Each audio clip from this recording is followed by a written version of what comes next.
we invite you to join us for the next chapter of today's journey, brought to life with the support of Karnataka Soaps and Detergent Limited. In this session, we will be discussing time, memory, and the Marathi theater. काळ, आठवण आणि मराठी रंगभूमी. या सत्रात आपण discuss करतोय. सहभागी होत आहेत वैभव लोकूर, आशुतोष पोद्दार आणि प्रेमानंद गजवी. कृपया मंचावर या.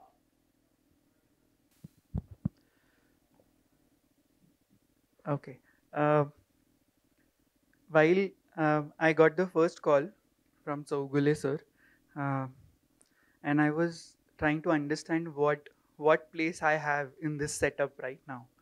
And to be very honest, I'm still confused about my position in this setup. Uh, Devu sir, when he called me, and I was like, "Are you sure I'm the person who's supposed to be here?"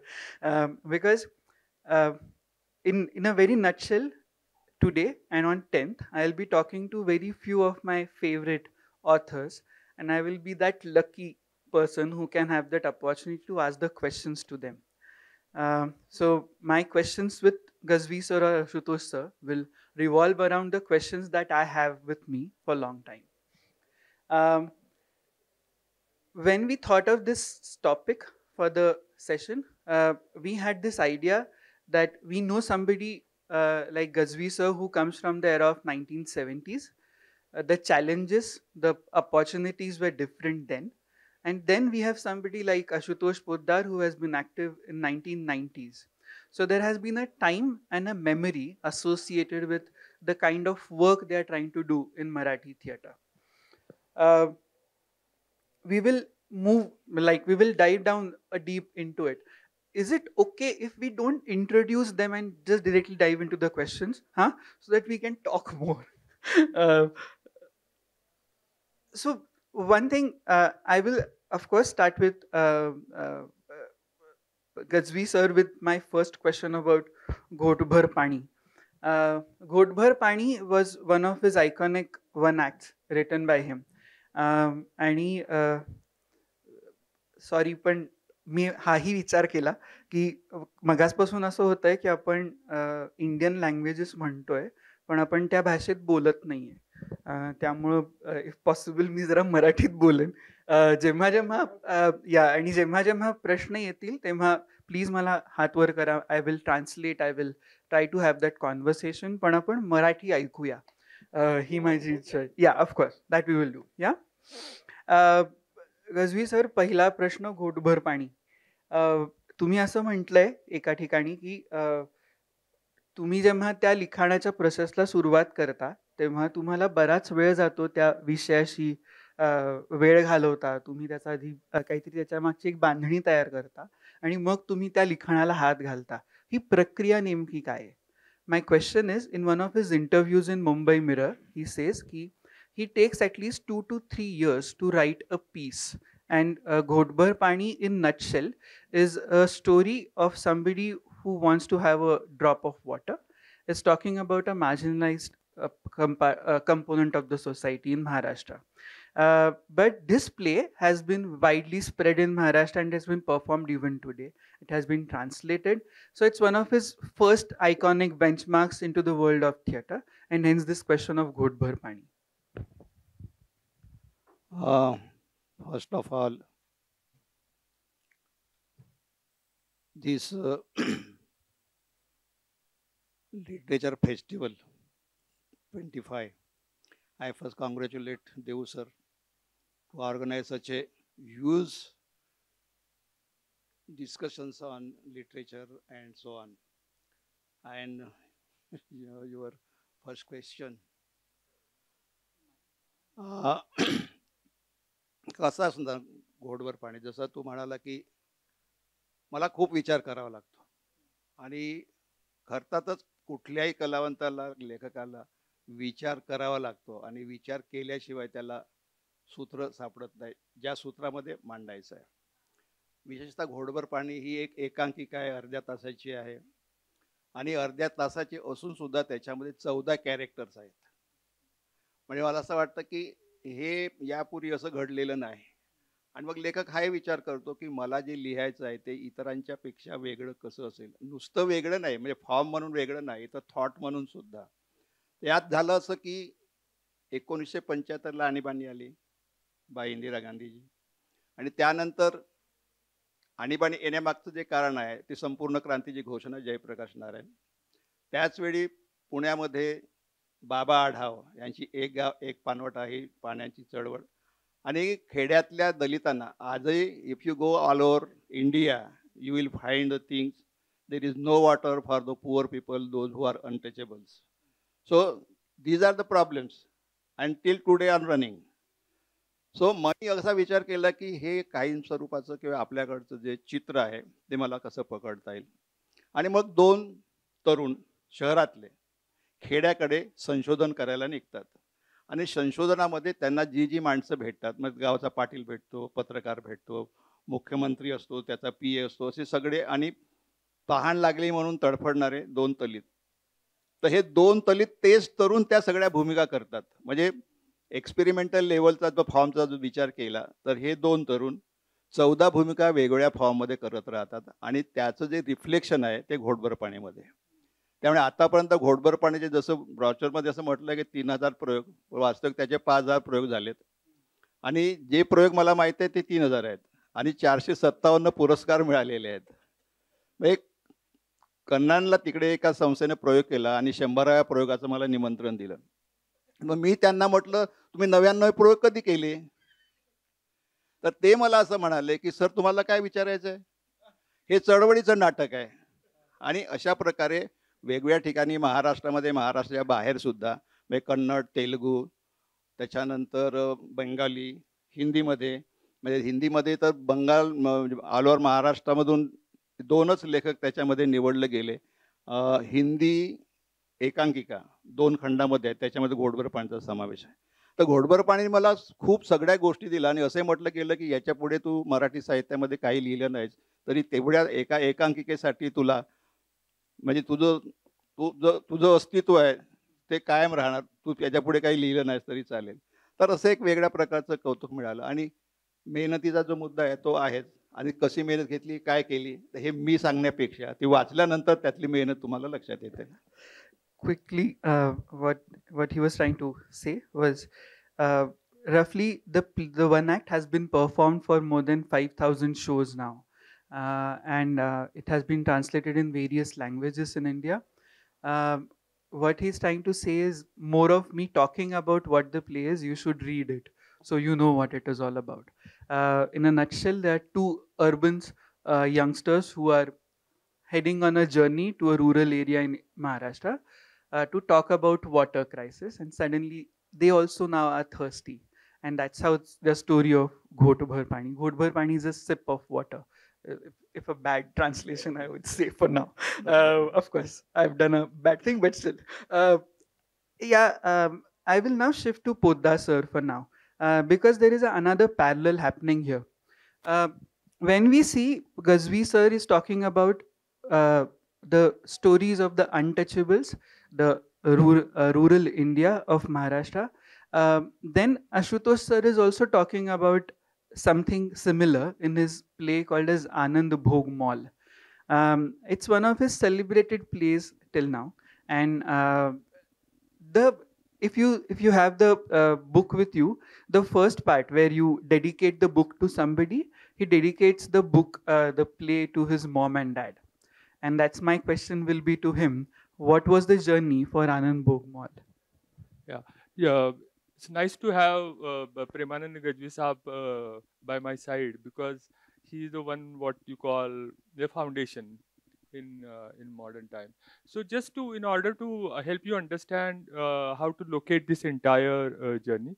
So there is this Marathi theater history, you know, there were great bigs like Gadkari, Kollatkar and all. But after that, then there was Vijay Tendulkar, and then Satish Alekar, Datta Bhagat, Premanand Gajvi, Mahesh Elkunchwar. So that's the generation. And then post to that, you have 90s, 1990s. So where you see Rajiv Naik, Shafat Khan, Jayant Pawar, and several others. So just quickly, I'm just giving you. And then after that comes our generation.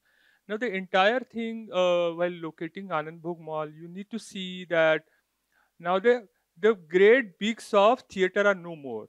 Like Vijay Tendulkar has stopped writing.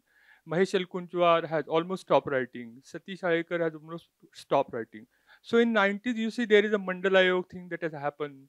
There is the entire what you call BJP Shiv Sena is kind of emerging in Mumbai and overall India. Also at the same time, the movement thing, which was the foundation for the earlier theater practices in India, ज्याला सामाजिक चळवळी आणि राजकीय चळवळी याचं एक मोठं अधिष्ठान महाराष्ट्रामध्ये होतं, त्याचं हळूहळू त्याचं विघटन होत गेलेलं आहे. एका बाजूला अख्ख्या भारतामध्ये आपल्या लक्षात येईल की 80 आणि 90च्या दशकामध्ये अत्यंत मोठ्या प्रमाणात चळवळींचं विघटन झालं. एका बाजूला जी अत्यंत महत्वाची, जी भारतात अत्यंत स्वयंपूर्ण अशी मानली जाणारी दलित चळवळ होती, दलित नाटकांची चळवळ, ती सुद्धा 90च्या आणि दशकामध्ये आणि 2000 मध्ये हळूहळू संपत चाललेली आहे किंवा कमी कमी होत चाललेली आपल्याला दिसतं. त्याच वेळेला इंदिरा गांधींचा काळ गेला, राजीव गांधी गेले. राजीव गांधींनी कॉम्प्युटर आणला, लिबरलायझेशन झालं, ग्लोबलायझेशन झालं. 1990चा कालखंड ज्याला आपण म्हणतो की मनमोहन सिंगांची आर्थिक नीती जी आहे ती एका मोठ्या प्रमाणात आली. आता हा काळ गेल्यानंतर आमच्या पिढीला नंतर सांगण्यासारखी अशी चळवळ अशी कुठली नव्हती. कारण एका बाजूला मोठ्या चळवळीच्या अधिष्ठान असलेला भारत, जो 60-70-80 म्हणजे अगदी, just to mention one novel that's very important in history of entire Indian literature is Dhag by Uddhav Shelke, which is very, like, you know, it was path-breaking novel in 1960s, 1962. It was written in 1962. It was a kind of revolutionary novel, and unfortunately, it was not highlighted by the history of Indian literary writers and historians. So that was the entire Dhag, what you call एक असं एकदम चळवळ अशा होते. पण आम्ही ज्या काळात लिहायला लागलो त्यावेळेला संपूर्ण एक, ज्याला आपण ग्लोबल जग म्हणतो, ज्याला ग्लोबल म्हणजे की एका बाजूला ग्लोबल पण नाही, धड गावातलं नाही, धड शहरातलं नाही, धड मधलं आदलं काहीतरी. माझ्यासारखी संपूर्ण जी मोठी पिढी आहे ती गावाकडनं शहरात येते. आम्हाला गावाकडचं माहिती आहे, गावाकडचं 10वी डिग्री पर्यंत गावाकडे शिक्षण घेतलेलं असतं. पण इथं आल्यानंतर मात्र मग पुण्यासारख्या मुंबईसारख्या शहरात तुम्ही जाता आणि एक मोठी अस्वस्थता आपल्याला असते. आपण कुठले आहोत, आपण कुठली भाषा बोलतो, आपलं काय नक्की आहे ह्याच्याबद्दल काहीच आपल्याला म्हणजे जाणीव असते, पण काही करता येत नसतं. कारण एका बाजूला, आणि त्याच वेळेला अत्यंत महत्वाचा भाग म्हणजे 90च्या दशकानंतर 2000 म्हणजे या पिढीच्या नंतर लक्षात येईल की आयडेंटिटी पॉलिटिक्स जे होतं, आपल्या जे अस्मितेचे लढे होते अत्यंत तीव्र झालेले आहेत. ब्राह्मणांना अगदी ब्राह्मण मानायला लागला, मराठ्यांचं युद्ध करायला लागले, दलितांचे युद्ध करायला लागले. बायका आपली काहीतरी एक स्वतःचं अस्तित्व शोध पाहत होते. सगळेजण आपलं स्वतःचं अस्तित्व शोधून, आणि सगळ्यांच्या पायाची वाळू सरकल्यासारखी झाली. कुणालाच काही मिळत नाही अशी भावना झाली. इतकी अस्वस्थ, एका बाजूला कुटुंब व्यवस्था कोलमडतीये, घरातलं आई वडील आणि मुलांच्या मधलं नात्यांमधलं जो बेबनाव आहे तो आधी नव्हताच, तो पण बिघडलेला होता, पण तो अधिकाधिक झाला. म्हणजे एका बाजूला व्यक्तिगत स्तरावरचे प्रश्न आणि राजकीय स्तरावरचे मुद्दे हे अत्यंत एकत्र, they were confused, they were kind of overlapping each other. So you could also see how the entire political system, which was again with the emergence of, like, you know, right-wing politics, that has kind of shaped. And in that context, I wanted to see, look at what is happening around me. So the entire play is like that, because that time Sambhaji Brigade had attacked Bhandarkar Research Institute, and that was the kind of center of my play. I wanted to respond to it, like what it is, you know, what happens in the private space. लोकांच्या bedroom मध्ये काय होतं, जातीचं आणि मराठा आणि ब्राह्मणांच्या मधलं आहे. ह्याच्यामध्ये कधी ह्या दोन्ही जाती अशा आहेत, अत्यंत सरंजामी आहेत. अत्यंत सगळे उपभोगलेल्या गोष्टी झाल्यानंतर या ब्राह्मण आणि मराठ्यांच्याकडे सगळे आले. And I wanted to see actually this to caste, how do they respond to this kind of politics of identity that was coming percolated through the political kind of state level system. म्हणजे त्यावेळेला नुकतंच वेगळ्या राष्ट्रवादी पार्टीचा उदय होत होता, आणि I am talking about 2010 या पहिल्या दशकामध्ये. आणि मला कोल्हापुरात असताना असं लक्षात आलं की हल्ला पुण्यात होतो, तिथली कागदपत्र पळवली जातात, तिथल्या लोकांना हे केलं जातं. आणि कारण काय की एका पुस्तकामध्ये ह्याच्यावरती शिवाजी महाराजांचा इतिहास लिहित असताना त्याच्यामध्ये पुस्तकामध्ये काहीतरी विचित्र असे उल्लेख केले गेले, या कारणापायी ते झालेलं आहे. पण ह्याच्यामधनं एका बाजूला संपूर्ण इतिहासाकडे बघण्याची दृष्टी तर आपल्याला परत तपासावी लागलीच, पण त्याचबरोबर मला इंटरेस्ट असा होता की हे असं घडत असताना व्यक्तिगत स्तरावरती नवरा बायको बेडरूम मध्ये जेव्हा असतात, अत्यंत त्यांच्या इंटिमेट स्पेसमध्ये असतात, त्यावेळेला त्यांच्या जाती त्यांना कशा ओरबाडतात, त्यांच्या ओळखी कशा ओरबाडतात. आणि मध्यमवर्गीयामध्ये महाराष्ट्रातला मध्यमवर्गीय जो 2000 नंतरचा, त्याला काय ओरबाडायची कारण आहेत बरं ह्यांना? त्या अर्थानं शोषणाची व्यवस्था वेगळीच होतीये मराठा आणि ब्राह्मणांची. ह्यामध्ये काय होतं, तुम्ही तिखट खाता का गोड खाता, तुमच्या ताटात तुम्ही कुठलं खाता, आम्ही मटण खातो का नाही खातो, आम्ही देवळात आम्हाला, ह्या ह्या संपूर्ण गोष्टीमधनं संपूर्ण जो जागतिकीकरणामधला प्रवाह येत होता. एक प्रचंड 2000 नंतर लक्षात येईल की माझी पिढी अशी आहे की आम्ही सगळंच बघितलंय. म्हणजे कॉम्प्युटरच्या आधीचं पण बघितलेलं आहे आणि कॉम्प्युटरच्या नंतरचं बघितलं आणि आता AI पण मी बघतो या ह्याच्यामध्ये. So I just wanted to interpret that historical presidents within the personal histories of characters. आणि 2च पात्रांचं हे नाटक होतं. ते नाटक अत्यंत इंटिमेट स्पेसवरती केलं जायचं, अति छोट्याशा, जिथं 100-150 लोक होती बसतील अशा.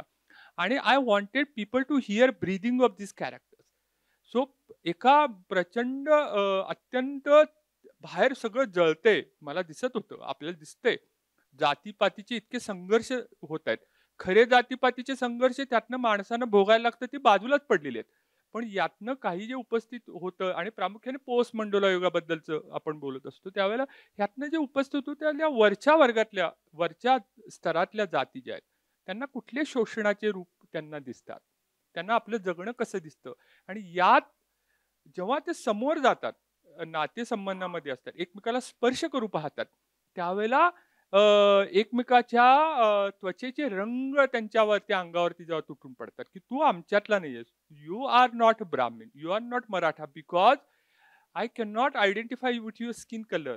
आणि आपण काळे, म्हणजे मला नेहमीच असं की काळे आहे तुम्ही, म्हणजे तुम्ही कुठल्या, हे ह्या तऱ्हेचं तुम्ही काळे असता, तुम्ही खाता, तुम्ही कुठल्या प्रकारची भाषा बोलता, तुम्ही कुठून येता, हे जे तीव्र प्रश्न होते, मुद्दे होते, ते I wanted to look at those questions. आणि मग बघायचं होतं की नक्की इथला जातीय पातीचा स्तर काय होता. आणि दरवेळेला नॉट नेसेसरी की आपण फक्त एका शोषणाच्या विशिष्ट रूपाकडेच जायला पाहिजे. कारण हे शोषणाचं रूप हे भारतात फक्त जातीय स्तरावरती नाही, ते वर्गीय स्तरावरती सुद्धा आहे, ते जेंडर स्तरावरती पण आहे, ते आपण कुठल्या भागात येतो त्याचं पण आहे. आणि ह्या सगळ्या मुद्द्यांना स्पर्श करत करत मला थिएटरचा फॉर्म तो शोधायचा होता. आणि that begin with that kind of play. To be very honest, it will be very difficult to the trajectory he had in Marathi right now. But I'll be a little taking a liberty of what he is trying to say in English for now. His play is of 2 characters only for the entire time. Basically, he is more interested in when both of them have their intimate moments in their space, what kind of interactions they have. Now, these people are somebody who had the aspiration to have a city life, and they are from the rural areas. The second point he was talking about how what happened when he began writing. So in Marathi theater, like as he rightly said, if at all we have Ghazvi sir right now with us, we have a trajectory known with people, and how his writing came in picture by that time. As I said, I began with, he starts his book by dedicating the play to his mom and dad, and there is third person, mala त्यांचं नाव आत्ता पटकन आठवत नाही. But that was very interesting for me. And the moment you start reading the play, it is very evident. It's a very personal, it's a very self-reflective play, which is giving him also the spaces to answer the questions which otherwise the society might not have the answers to. Again, it's a very beautiful play. As I said, one of my favorites when it comes to Ashutosh Poddar. Of course, this is, yeah. Political views. You want to answer that? Your political views. Yeah. No, he can tell you, but just tell me what you want to know. He just mentioned about some political views in Marathi. That's what he wanted. Right. Yeah. Huh. So the whole political, okay, I'm not right inclined. Yes. So I always been kind of look at how the societies and hierarchical structures. So instead of looking to right or left, I always kind of look at how, in my opinion, as a kind of liberal mind, because and also it's not very modern idea. Being liberal has been kind of historically it's been there. So it's like for Maharashtrians, like Marathi, because the entire thing starts with Shahajiraji, but then Mahatma Phule, Tritiya Ratna, and then Ambedkari Jalsas, and then there is a kind of trajectory, which is a very strong trajectory. Now you look at this thing, when you are looking at kind of political ideologies, and then I don't all the time think about what are the political ideologies of character. They evolve. So basically, it's what you call I when I think of characters, it's not that I think of ideology first and then character comes. And also in my time, like maybe these people are more clear about their ideological position. I'm not very clear about, and I don't want to be clear about this because I'm always been kind of overlap. So it's not that ki, oh, I know this is the left, this is right. No, actually, there is always been some, and life is so complex, and so is kind of ideologies are complex. Even if you look at the kind of entire tradition of left in India and worldwide, so left is not only one, it's not uniform. Left ideology is not uniform, or neither is right ideology uniform. So because as a student of history and literature, I always think that there is a kind of, there is a range, there is a spectrum. As a writer, one has to identify within the spectrum.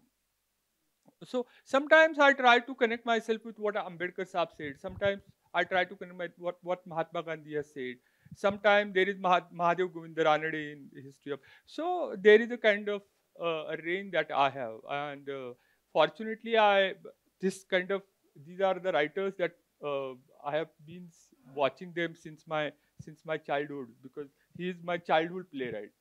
So he's 78 now. Yeah. So no, but because this is also important to understand, people like I'm not like one person. There is one kind of entire trajectory. So before him there was Vijay Tendulkar. Before him there were other kind of. So basically you try to locate yourself in this kind of historical process. Yeah. Yeah. And again, we will just circle back again if the time permits, because there is another aspect, but I'm holding myself for now. Ghazvi sir, the most excited question, Gandhi Ambedkar. You have chosen two heavily weighted ideologies in your play.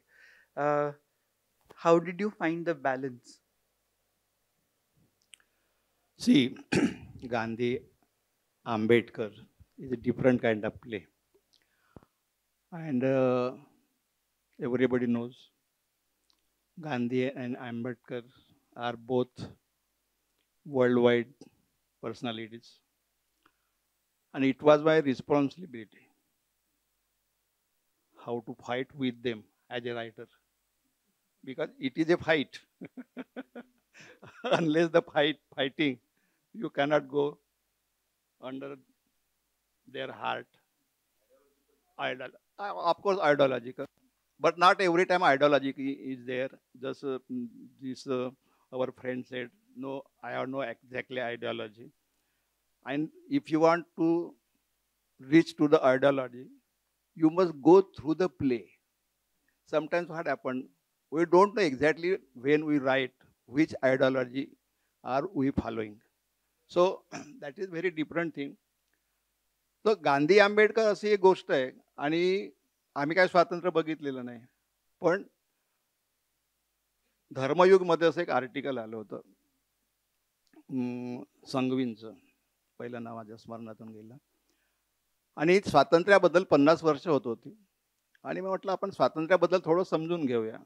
आणि naturally Mahatma गांधींनी स्वातंत्र्य मिळवून दिलंय आमच्या कानावरती लहानपणापासून, शाळेच्या अगदी प्रभात फेऱ्यापासून कानावर येत होतं. तर म्हटलं याचं आधी समजून घेऊया. आणि बाबासाहेब आंबेडकरांच्या बद्दल, कारण हे तर दोघं एकमेकांचे शत्रू असल्यासारखे वागले त्यांच्या काळामध्ये, तर त्यांचं शत्रुत्व किती होती आणि मैत्री किती होती हे मला तपासून बघायचं होतं. मग आधी गांधीजींचा सगळा अभ्यास केला आणि मग आंबेडकरांचा अभ्यास केला. मग असं लक्षात आलं की गांधीजी असं म्हणतात, म्हणजे आंबेडकरांचं विधान आधी असं येतं की परिपूर्ण ज्ञान मिळवल्याशिवाय माणसाचा विकास होऊ शकत नाही. तर गांधीचं स्टेटमेंट तसं येतं की माझा एकही मुलगा शाळेमध्ये गेला नाही तरी माणुसकीच्या बाबतीत कुठेही कमी नाही. आता हे दोन लोकांची दोन वेळी वेगवेगळ्या ठिकाणी केलेली स्टेटमेंट्स आहेत. पण मला असं दिसलं की अरे हां, चांगलं आहे, आंबेडकर म्हणतात की ज्ञान मिळालं पाहिजे, गांधी म्हणतात शिकायची गरज नाही. बरं, at the same time both are barristers. Gandhiji was also a barrister, even though he is saying though no not necessary to go to school and learn all this things. हे काय आहे नेमकं हे समजून घ्यायचं होतं. आणि मग संपूर्ण आणि मग या दोघांचा संघर्ष कुठे होतो? माड. तिथून सुरुवात होतो आणि तिथून मग असा प्रवास. मग गांधीजी म्हणाले की मग धर्मांतराच्या मुद्द्याबद्दल असं बोलले की धर्म अशी गोष्ट नाही की अंगावरचे कपडे काढून टाकावेत आणि आपला धर्म बदलावा. तर त्याला आंबेडकरांचं उत्तर असतं की ते मी ठरवीन, तुम्ही सांगणारे कोण? हे जे सगळं कन्फ्लिक्ट होतं दोघांच्या मधलं ते मला पकडायचं होतं. आणि गांधीजी नंतर उपोषणाला बसले. आणि उपोषणाला बसल्यानंतर यांना पाहिजे होतं संपूर्ण स्वतंत्र मतदारसंघ, म्हणजे दलितांसाठी करलेलं मतदान आणि त्यांच्या याच्यातून निवडून यायचं. गांधीजी म्हणाले असं नाही चालणार, हे दलित सुद्धा माझेच बांधव आहेत आणि तुमच्या आधीपासून मी दलितांचा नेता आहे. आता इथे सुद्धा राजकीय आपण असं म्हणतो आणि गंमत अशी आहे की कुठलाही लेखक राजकारणापासून मुक्त राहू शकत नाही. तो ज्या कुठल्या कम्युनिटीमध्ये येत असेल, ब्राह्मण असेल तर त्याची ब्राह्मणांची एक वेगळी आयडेंटिटी असतेच असते. मराठ्यांची शिवाजीराजापासून जी काही सुरू झाली ती त्याची तशीची असतेच असते. आणि दलितांची विशेष करून फुले त्याच्या आणखी मागे गेलं तर बुद्धापर्यंत जाते. कारण हे एका कॅटेगरीमधले सगळे लोक आहेत, प्रतिगामी विरुद्ध पुरोगामी. तर हा जो संघर्ष आहे तोही मला नाटकामध्ये पकडायचा होता. आणि या दोघांच्या माध्यमातून हे उपोषणाला बसल्यानंतर होतं कसं की गांधीजी म्हणतात की तुम्ही तर एवढीच मागणी केली होती, मी तुम्हाला वाढवून देतो जागा. म्हणजे ज्याला आपण आमिष दाखवतो आणि समोरच्या माणसाला काय म्हणतो पक्षाघात केल्यासारखं, तर तसं पराभव करणं एका बाजूला. आणि आत्ता आंबेडकरांचे अनुयायी असं म्हणतात की बाबासाहेब त्या काळात म्हणाले होते की मी फसवला गेलो. गांधीजी असं म्हणाले होते की गुजरातमध्ये सगळी मंदिरं दलितांसाठी मोकळी करू. पण प्रत्यक्षामध्ये गांधीजींनी एकही मंदिर दलितांच्यासाठी किंवा अस्पृश्यांसाठी ओपन केलेलं नव्हतं. हा परत इतिहास आहे. तर हे सगळं दोन माणसांचं वेगळं बोलायचं एक आणि करताना वेगळंच वागायचं, हेही एक वेगळ्या प्रकारचं राजकारण आहे. हो, तुम्हाला मी राखीव जागा देतो पण द्यायचंच नाही प्रत्यक्ष. म्हणजे काय करायचं? प्रायव्हेटायझेशन करायचं आणि सगळ्या गोष्टी त्या पद्धतीने वापरायच्या. मग तर हे जे राजकारण होतं त्या दोघांमधलं, गांधीजीमधलं आणि आंबेडकरांच्या मधलं, बरं हे करत असताना माझी अडचण अशी होती की मला स्वतःची एकही गोष्ट त्याच्यामध्ये मांडता येत नव्हती. जे गांधीजी बोलले तेच आलं पाहिजे इनटू इन्व्हर्टेड. आणि आंबेडकर जे बोलले गांधीच्या विरोधामध्ये असेल किंवा गांधीजींचा आंबेडकरांच्या विरोधामधलं असेल तर त्यांची दोघांची स्वतंत्र जी काही वागण्याची पद्धत होती, राजकारणाची पद्धत होती ती स्वतंत्र होती प्रत्यक्षामध्ये, पण त्यांचं इंटरॅक्शन सगळं त्याच्यामध्ये होत्या. तर त्या स्वतंत्रपणे जे आंबेडकर बोलले ते आणि जे गांधीजी बोलले ते ही तारेवरची कसरत होती. आणि तारेवरची कसरत पूर्ण करण्यासाठी मला विदूषक उपयोगी पडला. कारण विदूषक म्हणजे तुम्ही आहात, मी आहे, कोणीही आहे, ज्याला प्रश्न पडतो. आणि आपल्याकडचा जो मुळातला पारंपरिकतेने जो आपल्याकडे जो विदूषक जो आलेला आहे तो ब्राह्मणच असला पाहिजे. तर पहिल्यांदा तर मी ती फुली मारली. म्हणजे चेतनदाताने जेव्हा ह्याचा प्रयोग करायला घेतला तर मला एक पुस्तक वाचायला दिलं. भावे किंवा काय कोणीतरी विदूषकावरती एक पुस्तक आहे किंवा भटांचं आहे. ते म्हणाले हे वाच. मी वाचलं आणि त्याला परत केलं. मी आंबेडकरांच्या तोंडी एक वाक्य टाकणार आहे. म्हणजे प्रसंग असा आहे त्याच्यामध्ये की विदूषक असं म्हणतो की तुम्ही हे करायला नको होतं. तर आंबेडकर तोंडी त्याने एक शब्द दिला होता, अरे भटा. अरे म्हटलं तू ॲज ए डिरेक्टर विचार करतोयस पण मला जातीवादाच्या विरोधातच लिहायचं आहे. तर आंबेडकर जर जातीवादाच्या विरोधामध्ये येत असतील अरे भटा कसं म्हणतील? त्याला म्हटलं असं करून नाही चालणार. जे लिहिलेलं आहे ते ठरवून लिहिलेलं आहे, विचार करून लिहिलेलं आहे. आणि हा विदूषक आंबेडकरांचा मन असतो, गांधीचं मन असतो, एकाच वेळी कोरस असतो, दुसऱ्या बाजूला तत्वचिंतकही असतो. आणि मुळातला जो विदूषक होता तो मी बाद केला आणि माझ्या पद्धतीचा विदूषक त्याच्यामध्ये मी आणला. तर मला हे तू म्हणालास ती अत्यंत खरी गोष्ट आहे की मला हे नाटक लिहायला 8 वर्ष लागली. आणि 8 वर्ष लागली याचं आणखी एक वेगळं कारण असं होतं की गांधीजींना गोळ्या घालून मारल्याच्या नंतर आंबेडकरांची काय प्रतिक्रिया होती?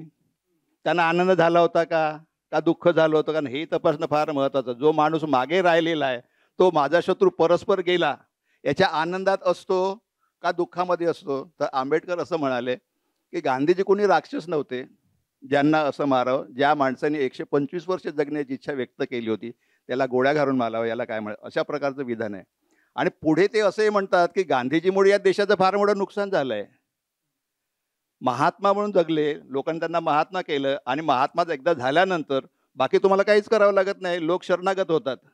तर हे असं करून चालणार नाही. आणि देशाला आवाहन केलं की तुम्ही सिसोदियाचं एक्झाम्पल देऊन सांगितलं की यातून तुम्ही बाहेर आलं पाहिजे आणि स्वतःच्या पायावर उभं राहिलं पाहिजे.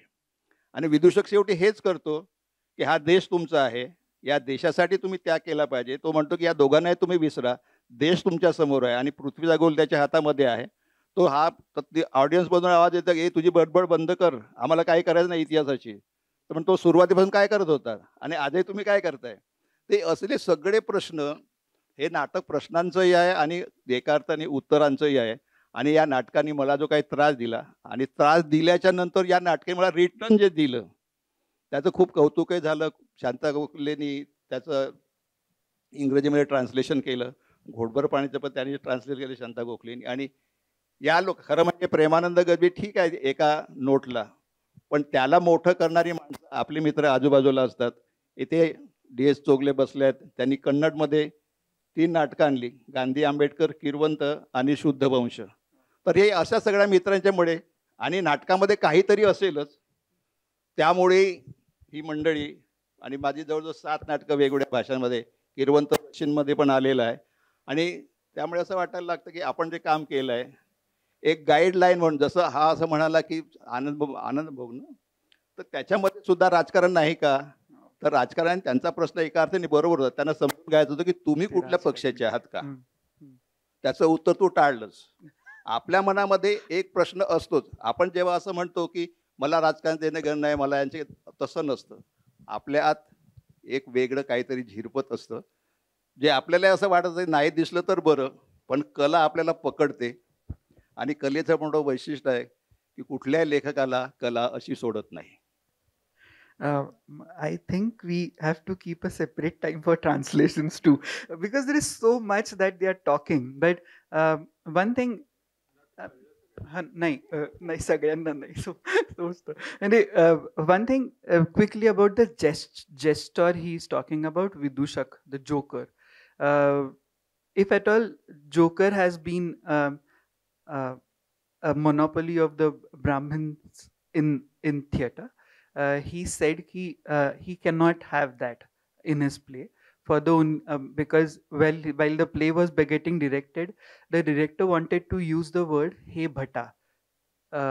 The Bhat is directly talking about a Brahmin, for which Gazvi sir has commented that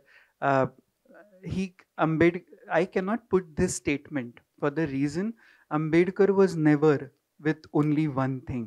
He was always talking about an entire generation, entire world. And that's why he thought of, again, I have done a very bad translation, but still, we will go for 2 more questions and I think the time is up. When we talk about these two people and their writing and their plays they have written, there is one more interesting thing that comes in picture, which is my next question to Ashutosh sir. पुलाखालचा Bombalya Maruti, याचं translation शक्य नाही, पण ह्याचं हे झालंय ना translate. नाही, पूल तले Hanuman. Okay okay, that is what we have. पुलाखालचा बोंबल्या मारुती. बोंबल्या मारुतीचं काय करणार. पुण्यामध्ये अशी नाव खूप असतात.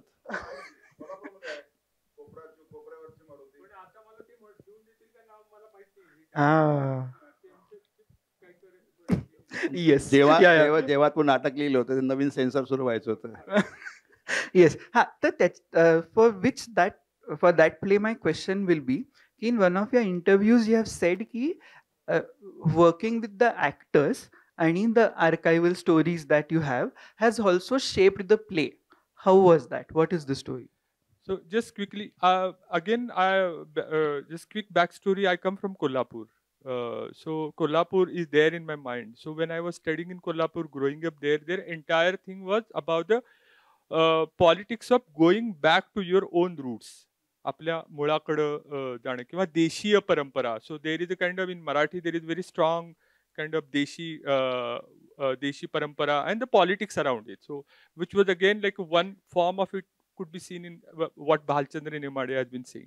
So, at some point, I was in Bangalore. For a few years, I lived in Bangalore and I was working with different artists in Bangalore and around Bangalore and in India. So, my work was to develop artwork with the support of some funding agencies. That was my work. So, actually, at some point also theater for me is a kind of very collaborative thing, not just like playwright sits in the room and writes.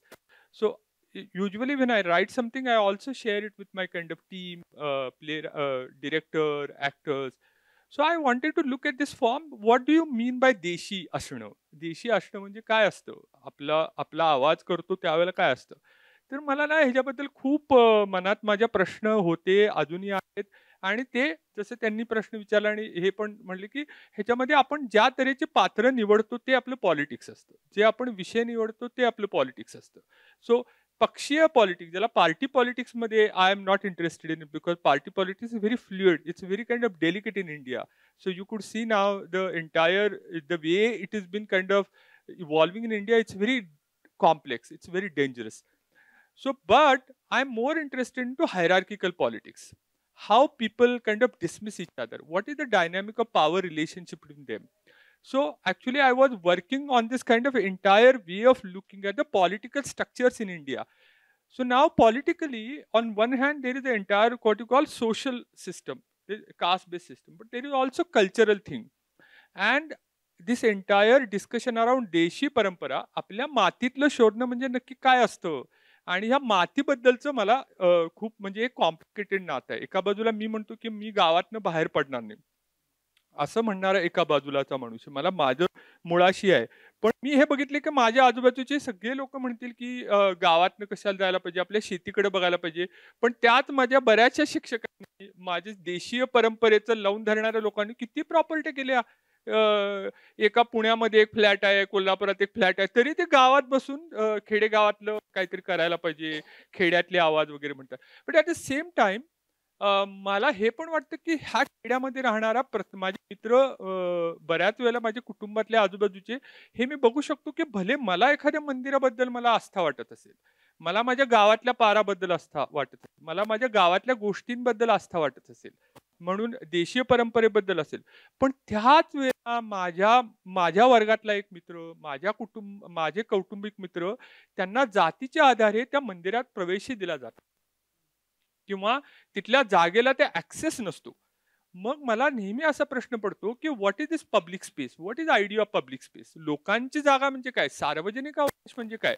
पारावर बसणं हे अत्यंत रोमॅन्टिसाइज मराठीमध्ये नाटकांमध्ये केलेलं आहे, कादंबऱ्यांमध्ये केलेलं आहे की पारावर बसून सगळी गोष्टी सांगतात. To look into kind of Vyankatesh माडगूकरांच्या गोष्टी असतील, पण नंतरच्या काळात चारुता सागरांच्या कथांमधल्या गोष्टी असतील, ह्याच्यामध्ये येतं. पण my question again is that की when you look at this entire what you call very conventional traditional system, गावातली जी म्हणतो त्या गावातल्या भूमीमध्ये काय असतं, and in that I wanted to work with theatre artist. मग ते फक्त क्विकली ह्याच्यामध्ये की मी ज्यावेळेला ते नाटक लिहायला लागलो त्यावेळेला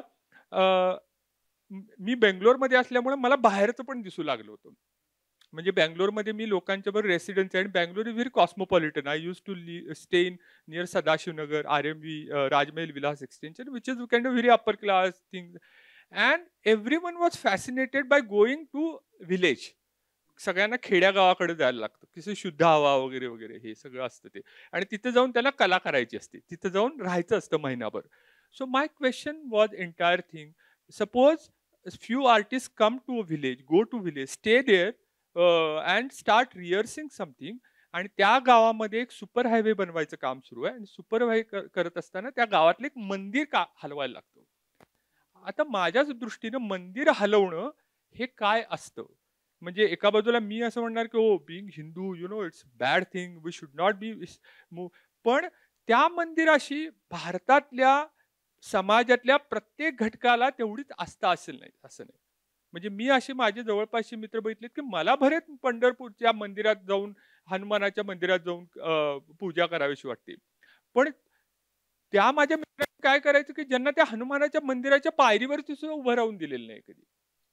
आणि हा जेव्हा असा समाज जेव्हा एकत्र येऊन आपण नाटक करायला लागतो, एकूण कलेक्टिव्ह आर्ट करायला लागतो, त्यावेळेला त्या नाटकाच्या सर्जनशील प्रक्रियेशी या वेगवेगळ्या समाजांचं काय नातं असतं. आणि समाज हा नेहमी मी भारतीय समाजाबद्दल विचार करत असताना तो भारतीय समाज हा एक सिंग्युलर नाही आहे, म्हणजे एकच नाही, तो प्लुरल आहे, तो अनेक वचने एक वचने नाही तो भारतीय समाज नुसता समाज असं नाही म्हणू शकत. म्हणून इंग्रजीमध्ये छान term त्याला सोसायटीज असं म्हटलं जातं.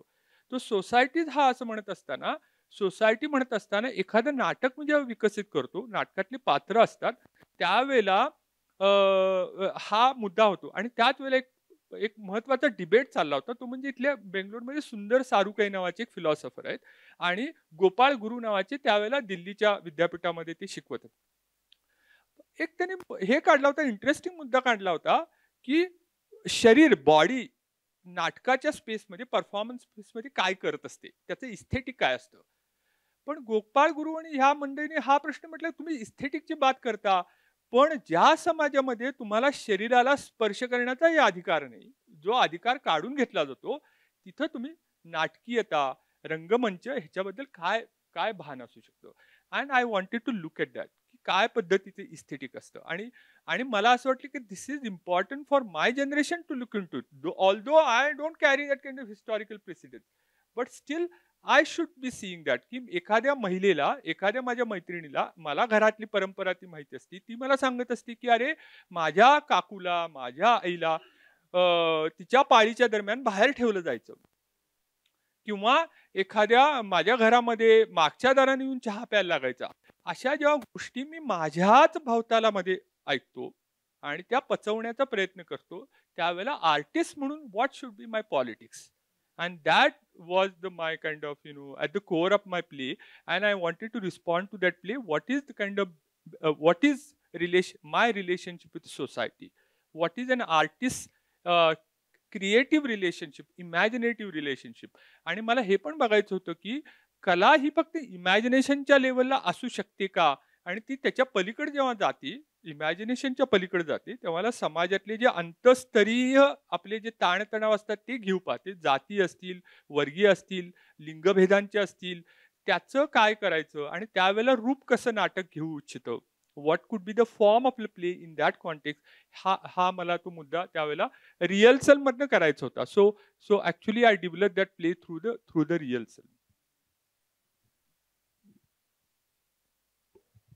As I said, there are many questions creeping up now, but there is a time limit. So, if at all, we can just go for 2 more questions, but I would request that we will keep it short so that we can stop it in time. One of the things about Premanand Gazvi, when we think about him, apart from one of being the Premanand Gazvi of Marathi theatre and to his contributions in Marathi theatre, another contribution, he has always been active into what he calls it as Bodhi Natya Parishad.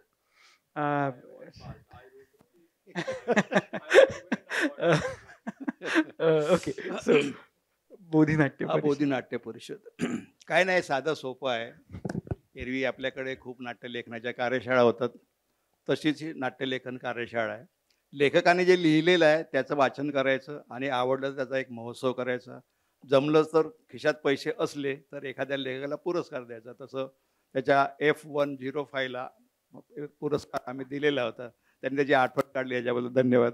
कारण कारण कारण जे जे काय असेल पैशांचं गणित, पण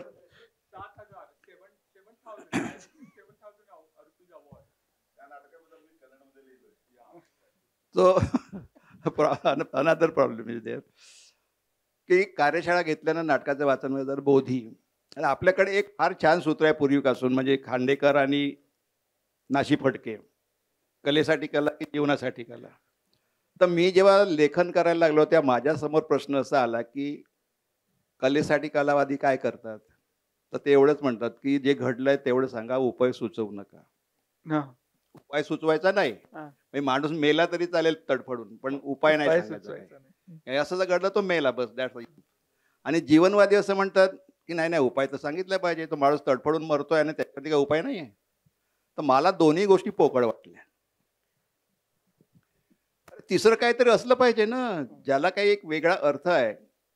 आता कलावाद्यांचं म्हणणं असतं की तुमची जबाबदारी नाही आहे उपाय सुचवण्याची, परमेश्वर जन्म घेईल आणि मग तो यदायदय धर्मस्य वगैरे काय ते करेल आणि मग तुमच्यावरती ते उपाय सुचवतील वगैरे असं आहे. तर जीवनवाद्याचं म्हणणं असं नाही चालणार, माणसाने आपले प्रश्न सोडवले पाहिजे. म्हणजे घराला आग लागली आहे तर पाणी टाकून आग विझवतात ते एवढं तरी सांगणार की नाही. पण मग ही आग कशी विझवायची? झोपडीला लागलेली आग आणि उंच इमारतीला लागलेली आग एकाच पद्धतीनं विझवता येणार नाही. म्हणून मग तिसऱ्या गोष्टीची गरज निर्माण झाली आणि मग बोधी द नॉलेज, ज्ञानासाठी कला हे नवीन सूत्र आलं. आणि मग ज्ञानासाठी कलेसाठी खरं म्हणजे कार्यशाळा आता आमच्या 48 कार्यशाळा झाल्या. 49वी कार्यशाळा पुण्यामध्ये मुक्त विद्यापीठामध्ये होते आहे. दत्ता पाटील ती अरेंज करतात म्हणजे नाशिकला. मी आता मुंबईत जरी म्हणजे बेंगलोरमध्ये असलो तरी सकाळी मी त्यांच्याशी तिकडे बोलत होतो की बाबा ते तू अरेंज कर आणि सप्टेंबरमध्ये आपण ती करूया. लेखक पण मिळाले. म्हणजे आपल्याकडे लेखकांची संख्या इतकी आहे आणि प्रायोगिक पद्धतीचं लेखन करणारे लेखक तर इतके आहेत की पुढच्या काळामध्ये लेखकांची आपापसामध्ये लढाई होणार की मी मोठा की तू मोठा हे लेखकच ठरवतील. तुझ्यासारख्या समीक्षकांची गरज उरणार नाही, रादर हे लोक उरू पण देणार नाहीत. इतकी कॉम्पिटिशन मराठी लिटरेचरमध्ये आहे. कविता, कथा, कादंबरी किंवा आत्मकथनाबद्दल माहीत नाही. 2 आत्मकथनकार बसलेले आहेत इथे, एक लक्ष्मण गायकवाड आणि दुसरे शरण कुमार लिंबाळे. हे मोठी माणसं आहेत आणि ते या ठिकाणी आहेत, याचाही आनंद होतो. एक तर मराठी म्हटल्यानंतर एक लिमिटेड असते, आम्हालाही माहीत आहे, आणि आम्हाला इंग्रजीमध्ये नीट बोलता येते की नाही आमच्यासमोर प्रश्न असतो वेगळ्या पद्धतीचा. असो, तर हे सगळं करण्यामागे हा हेतू होता. आणि ज्ञानासाठी कला, तर याच्यामध्ये आम्ही आतापर्यंत 150 नाटकं वाचलीत. आता तुम्ही म्हणाला की निर्मिती करून काय साध्य केलं, काही मिळालं का हाताशी? हा मिळाला ना, तुमच्यासमोर बसलेला आहे. उदाहरणार्थ हे झालं. आणि 150 नाटकांमधून आम्ही 26 नाटकांचे परफॉर्मन्स केले. त्या आधारावर आम्हाला महाराष्ट्र शासनाकडून एका वेगळ्या नाटकाची म्हणजे दुर्मिळ नाटकाच्या योजनेमध्ये आम्हाला काम पण मिळालं म्हणजे कलावंतांच्याकडे. तर हे वेगळ्या प्रकारचं कॉन्ट्रीब्युशन झालं. आणि एक गोष्ट अशी केली, अजिंठा आणि वेरूळला आमच्यामधले ज्यांना शक्य होतं 6 नाटककारांना घेऊन मी अजिंठा वेरूळला गेलो. 2-3 दिवस तिथे राहिलो आणि त्यांना असं म्हटलं की ही सगळी चित्र बघितली. म्हणजे आश्चर्य असं आहे अजिंठ्याचं, एकाच छताखाली स्थापत्यकला आहे, शिल्पकला आहे आणि चित्रकला आहे. जगातलं हे दुर्मिळ गोष्ट आहे की एकाच छताखाली 3 कला तुम्हाला बघायला मिळाव्यात. आणि या कलांचा लेखक म्हणून, आर्टिस्ट म्हणून परिणाम झाला का? आणि परिणाम झाला असेल प्रत्येकाने एक नाटक लिहावं. त्यामध्ये 4घांनी नाटकं लिहिली, त्या नाटकांचा वेगळा महोत्सव केला, त्याचं पुस्तक काढलं. आता हे जे कॉन्ट्रीब्युशन जे आहे, अजून मराठी साहित्यामध्ये याच्याकडे कुणाचं लक्ष गेलेलं नाही. कारण हा महाराष्ट्रातला किंवा भारतातला पहिला प्रयत्न असतील की जाऊन तिथे अभ्यास करून घेऊन त्यांच्याकडून 4 नाटकं लिहून घेणं, त्याचं पुस्तक काढणं. तर ही अशी गोष्ट आम्ही नुसती बोधी राहिलेली नाही, ती लोकांची चळवळ झालेली आहे. आणि असा एक बारीचा कधी प्रश्न पडतो, कोण आहेत? तर बोधी हा शब्द बुद्धाने दिलेला आहे माणसाला. मी माणसाला दिला असं आहे म्हणतो, कुठल्या विशिष्ट लोकांना किंवा पर्टिक्युलर याच्यासाठी दिलेलं नाही. की ज्ञान मिळवा आणि त्या ज्ञानाने सगळे आजूबाजूचे अंधार कोपरे जे आहेत ते उजळून टाका आणि कुरूप जीवन जे असेल माणसाचं ते सुंदर करा. याच्यासाठी बुद्धाचा विचार आहे. आणि तो शब्द बोधी हा शब्द त्याच्याकडून घेतलेला आहे आणि त्याला इंग्रजीमध्ये केलं बोधी द नॉलेज. असं ते सगळा तो त्याच्यामधला साधा सोपा इतिहास आहे. We are out of time, but just quickly, when it comes to Premanand Gazvi sir, I just wanted to highlight the idea. Apart from being an amazing writer, he is trying to make an conscious effort to create a generation of writers. He is not waiting for anybody. He has made it a life mission for himself to create writers. And that's why he just now he said that very soon in Marathi, we will have only writers and they will be fighting with each other for their writings. When we look at Poddar sir's work, there is one feature which is now left out and I'm very sad for it. That is his translations that he has done. Like Kamwala Baya, Hey Sago. But again, he has his own charm in this era of 1990s. And he, as Gazvi sir also rightly said, he's a theater critic, he's a writer, he's a translator too, and also he's a facilitator at the same time. It's an deep honor and privilege to share this space with you. Thank you everyone who are present here. Thank you.